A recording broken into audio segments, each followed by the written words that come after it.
Hey you guys, so today I'm gonna show you how I bleach my frontal. So what you want to need is 30 developer, 30 volume develop, whatever, and the B2 powder, a bowl, a mixing bowl, and a brush to mix it.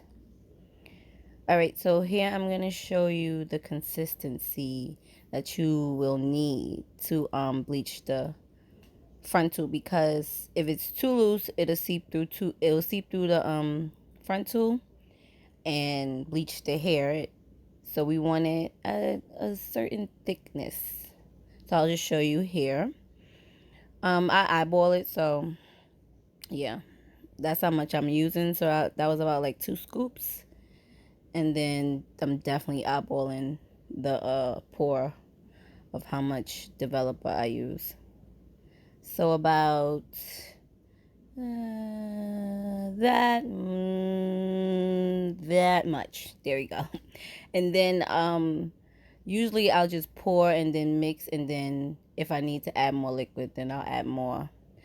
But yeah, I just pour, mix, and see the consistency. If it's what I like, then I don't add any more. If it's what I don't like, I add more. So I don't like the consistency, so I'm gonna add a little more. It was too clumpy and it's too powdery still. So we don't want it to be half clumpy and half powdery. That's just not the wave. So we're gonna mix, mix, mix, mix, mix.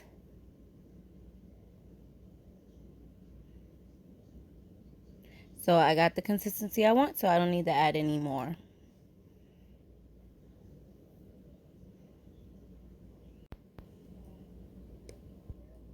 Okay, so it should look like this, and it should do that. So if it falls off the brush, then that's a no-no. But if it kind of like sticks like that, then we on to something good.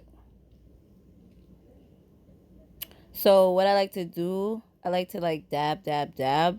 I don't necessarily like to swipe it on, because see, dab, dab, dab, dab, dab, dab. But if you swipe it on, you risk making it go all the way through and then bleaching the hair, which we don't want to do. We just want it to be on the surface of the net of the lace.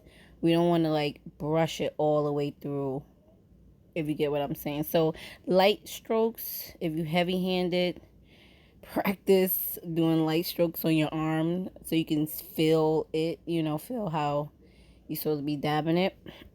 Trust me, I made that freaking mistake several times. I thought I was doing it, and I had blonde freaking roots. I mean, if that's the way, if that's what you want to do it, do it, do it. But if you want it to look seamless, do not brush hard.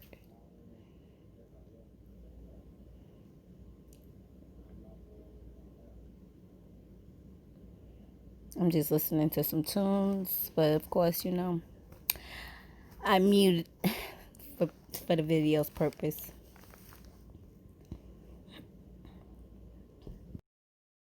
Okay, so you want to let this sit for about 20 minutes, but check on it periodically, because you don't want it to over process. So now we're just going to brush the hair out. I'm going to speed this part up just to kill time. There we go. And I'm going to use that to pluck the knots, pluck the frontal, pluck the hairline. Got it. So yeah, I'm just going to use the tweezers to fix the hairline, because as you can see, it looks really crazy and it doesn't look natural at all. So I'm gonna do that. Freaking doing this hairline takes time. It's very tedious, so take your time. You don't want to have bald spots. Trust me, I've done that. And so what you do so that that won't happen, you see how I'm separating some hair?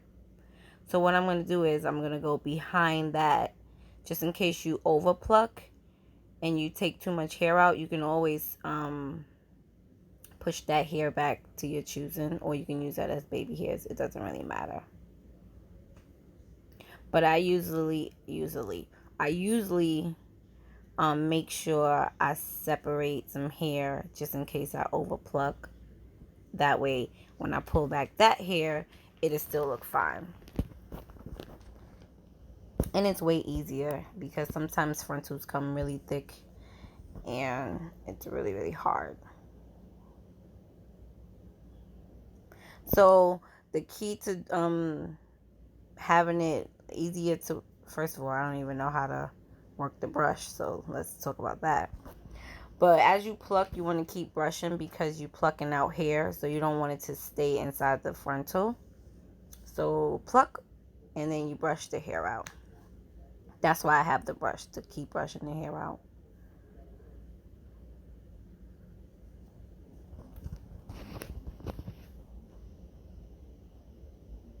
So by the time I'm finished, the hairline will look way better than that. It just takes more time than the camera can record. Well, for me, it does. Well, it used to. So now I'm going to put it on the mannequin head, and I'm going to show you how I do that. So you want to make sure that you put the hair 1 to 2 inches above the band so that it'll fit properly, because depending on how big your head is, it might fit too loose or it might fit too tight.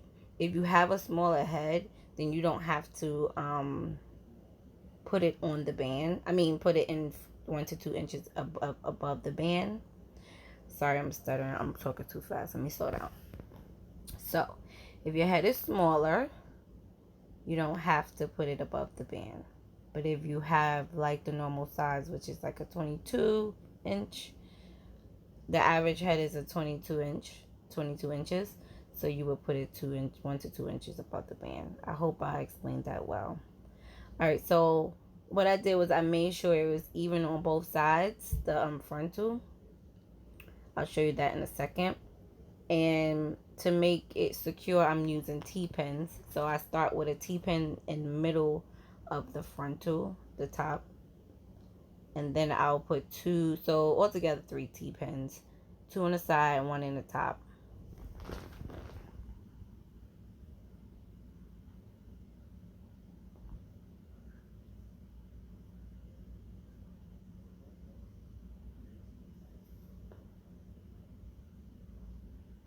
So also you want to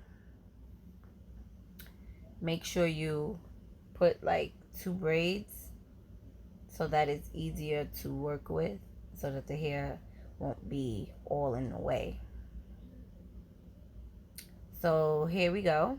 So I'm showing you the evenness on one side, boom, the other side, boom, and then there's one on top to keep everything secure.